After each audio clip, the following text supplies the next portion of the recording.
नमस्कार दोस्तों। विभिन्न परीक्षाओं में जो है ये क्वेश्चन आपको काम आएगा। प्रभासगिरी किसका तीर्थ स्थल है? बौद्ध का, जैन का, शैव का या वैष्णव का? तो प्रभासगिरी जो है वह जैन का तीर्थ स्थल है। यह यमुना नदी के तट पर कौशाम्बी के नज़दीक अवस्थित है। इलाहाबाद से 62 किलोमीटर की दूरी पर है। यह प्राचीन काल में यह कौशाम्बी का ही एक भाग था जो घने जंगलों से घिरा हुआ था। यहाँ जैन धर्म के छठे तीर्थंकर भगवान पद्म प्रभु साधना के लिए आए थे, जिन्हें 6 माह के बाद ज्ञान की प्राप्ति हुई थी। अगला है, बंगाल की खाड़ी को चोल झील का स्वरूप किसने प्रदान किया था?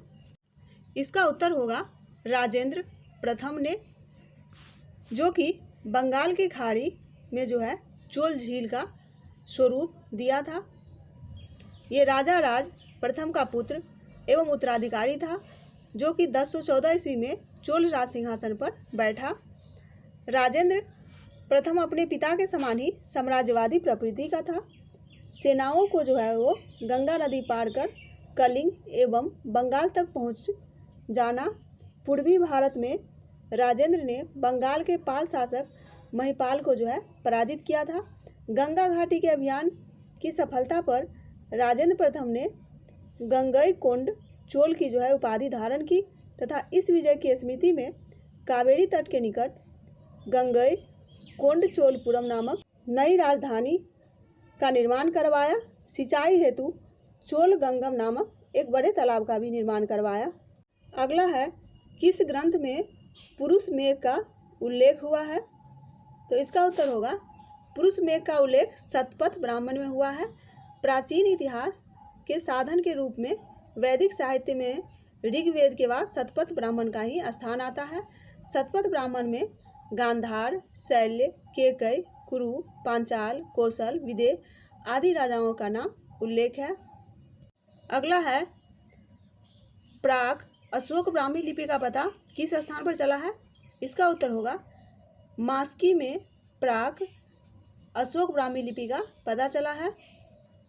अगला है, मध्य पाषाणिक प्रसंग में पशुपालन के प्रमाण कहाँ मिले हैं? इसका उत्तर होगा प्रागैतिहासिक मध्य पाषाण काल में जो है सबसे पहले पशुपालन का प्रमाण आदमगढ़, जो कि मध्य प्रदेश में है, और बागोर, जो कि राजस्थान में है, वहाँ से प्राप्त हुआ है। अगला है, सेल्यूकस को किस भारतीय राजा ने हराया था? तो सेल्यूकस को चंद्रगुप्त मौर्य ने हराया था। जिस समय चंद्रगुप्त मौर्य साम्राज्य निर्माण में तत्पर था, सिकंदर का सेनापति सेल्यूकस भी अपनी महानता की नींव डाल रहा था। सेल्यूकस ने 312 ईस्वी पूर्व में बेबीलोन पर जो अपना अधिकार स्थापित किया और 305 और 4 ईस्वी पूर्व में काबुल के मार्ग से होते हुए वह सिंधु नदी की ओर बढ़ा और सिंधु नदी को जब पार किया उस समय उसका सामना चंद्रगुप्त मौर्य की सेना से हुआ। सेल्यूकस पंजाब और सिंध पर जो है अधिकार करने के उद्देश्य से आया था, लेकिन सेल्यूकस ने सिंध नदी पार की और भारत के सम्राट चंद्रगुप्त से युद्ध छेड़ा। अंततः युद्ध का जो निर्णय मौर्यों के पक्ष में गया और इसकी समाप्ति जो है 303 ईस्वी पूर्व में वैवाहिक संधि के द्वारा जो है हुआ। अष्टाध्यायी के लेखक कौन है? तो अष्टाध्यायी के लेखक पाणिनि है, जो कि महान व्याकरणाचार्य तथा संस्कृत व्याकरण का उत्कर्ष इनके साथ ही माना जाता है। इनका काल 5वीं सदी ईस्वी पूर्व का है। अष्टाध्यायी 8 अध्यायों में विभक्त है।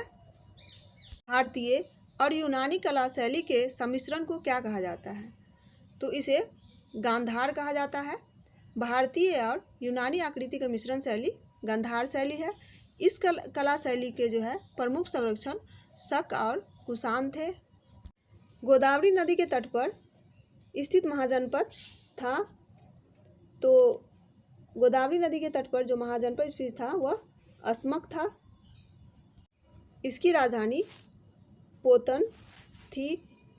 न्याय दर्शन के लेखक कौन है? तो न्याय दर्शन के लेखक जो है वे गौतम है।